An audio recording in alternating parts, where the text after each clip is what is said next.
Sempena Oktober ini, Cikgu Suria akan berkongsi pelbagai soalan berbeza. Bermula Oktober ini, Cikgu Suria akan berkongsi kaedah pembelajaran berkaitan pemikiran matematik.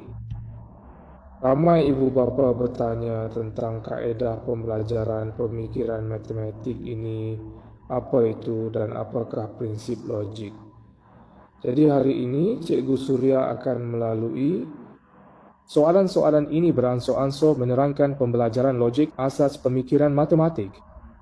Mari kita lihat soalan ini. Soalan ayam dan arnab dalam sangkar yang klasik. Ada 30 sotong kereta dan kura-kura dengan jumlah 128 kaki. Berapakah bilangan sotong kereta dan kura-kura? Langkah pertama menganalisis soalan. Ini proses mesti dilalui apabila menyelesaikan masalah, iaitu menganalisis soalan. Jika soalan dianalisis dengan baik, 50% masalah sudah selesai. Jika tidak dapat menganalisis soalan, kita tidak tahu di mana hendak bermula dan tidak akan dapat menyelesaikannya. Baik, jadi mari kita lihat. Untuk soalan ini, kita boleh gunakan kaedah pasang kaki. Pelajar tahun 3 atau 4 biasanya boleh menyelesaikannya hanya dengan melukis gambar. Melukis gambar sangat intuitif.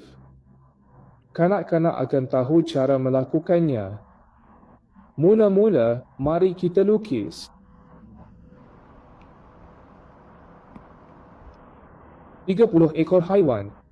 Sotong kereta dan kura-kura berjumlah 30 ekor. Jadi, kita boleh lukiskan 30 ekor haiwan ini. 3 ekor di hadapan dan 3 ekor di belakang. Saya wakilkan ini sebagai 30 ekor haiwan.